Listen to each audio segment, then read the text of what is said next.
안녕하세요. 쪽에서 뽑은 푸른색이 쪽보다 더 푸르다. 즉 제자가 스승보다 더 낫다는 뜻의 사자성어로 청출어람이 있었죠. 오늘은 서양의 청출어람 사례로 퀴리 부인에 대해 이야기해 보겠습니다. 현재 일본에서 방출하고 있는 방사능 오염수가 인체에 얼마나 무서운 것인지 알아보는 시간도 되겠습니다. 마리 퀴리는 1867년 폴란드의 가난한 교육자의 딸로 태어났습니다. 당시 폴란드와 독일 등에서는 여자는 대학에 들어갈 수가 없었기 때문에 마리 퀴리는 여자도 입학이 가능한 프랑스로 유학을 가고 싶어 했습니다. 그러나 학비가 없었지요. 퀴리는 가정교사와 야학 등을 하며 돈을 모아서 24세 때 소르본느 대학에 입학할 수 있었답니다. 마리 퀴리는 대학에서 만난 과학자 피에르 퀴리와 결혼하여 두 딸을 낳습니다. 1903년 라듐과 폴로늄 연구로 퀴리 부부는 공동으로 노벨 물리학상을 수상하였습니다. 그 후 1906년에는 남편이 교통사고로 사망하고 말았지요. 마리 퀴리는 1911년에는 라듐을 분리하고 원소량을 측정해낸 공로로 노벨 화학상을 수상합니다.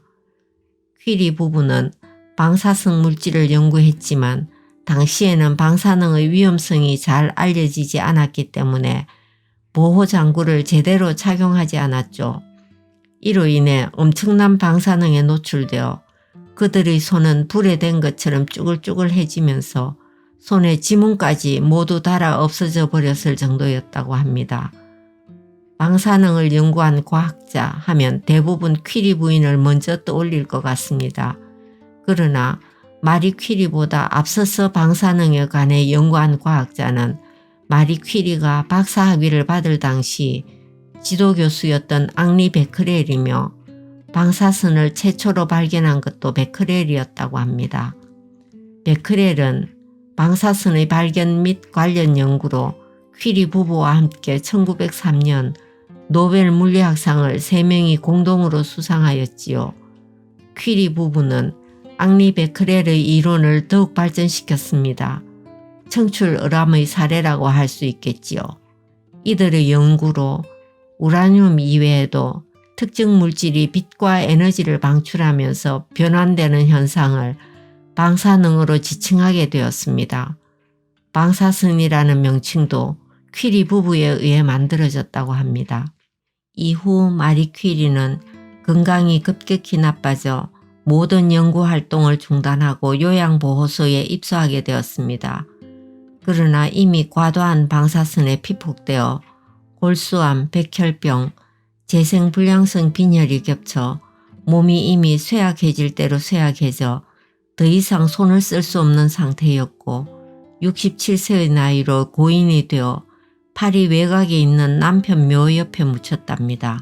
사후 61년 만인 1995년에 프랑스 정부로부터 공로를 인정받아 여성 최초로 팡테옹에 안장되게 되었습니다. 그해 마리 퀴리와 남편 피에르의 유해를 파리의 팡테옹으로 이장하는 과정에서 뜻밖의 사실을 발견합니다. 그녀의 유해에서 아직도 상당량의 방사선이 검출되고 있는 것이었죠. 이를 발견한 프랑스 당국은 마리 퀴리의 유해를 납으로 특수 제작된 방사선 차단관으로 옮기고 나서 매장하였다고 합니다. 또한 퀴리의 실험 노트도 120kBq 수준의 엄청난 방사능을 방출하고 있었다고 합니다. 그 실험 노트 역시 납으로 차폐되어 국립도서관 지하에 영원히 격리되었으며 지금도 방사능 때문에 함부로 건드릴 수 없는 상태라고 합니다.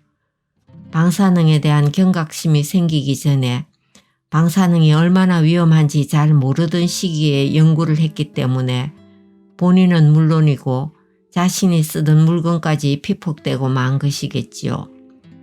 인류가 방사능을 발견한 것은 불과 약 100년 전이고 그 위험성을 인식하게 된 것은 그보다도 훨씬 지나서입니다.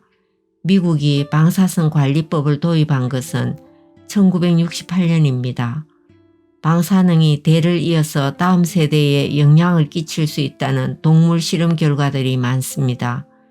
그런데 방사능 발견의 역사는 100년 남짓이고 인간의 평균 수명을 생각해 보면 방사능이 인간의 다음 세대에 미치는 위험성은 아직도 다 밝혀지지 않았다고 할 수 있습니다.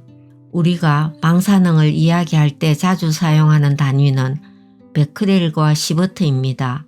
베크렐은 방사성 물질에서 방사선이 얼마나 많이 나오는지를 말해주는 국제 단위이고, 시버트는 사람이 받는 피폭선량을 나타내는 단위로 값이 커질수록 사람에게 큰 영향을 줍니다. 일반인들에게는 스승인 베크렐보다 제자인 마리 퀴리가 더 많이 알려져 있으니 서양의 청출어람 사례로 볼 수 있겠습니다. 그런데 베크렐은 인물로서는 마리 퀴리보다 덜 알려졌더라도 방사능의 단위로서는 퀴리보다 훨씬 자주 접할 수 있어서 이런 관점에서 보면 스승의 이름이 더 널리 쓰이고 있다고 볼 수도 있겠네요. 참고로 1퀴리는 37기가베크렐과 같습니다. 그리고 시버트는 스웨덴의 물리학자 롤프 시버트의 이름에서 따온 것입니다. 그러니까 베크렐, 퀴리, 시버트는 모두 자신의 이름으로 된 단위가 있네요.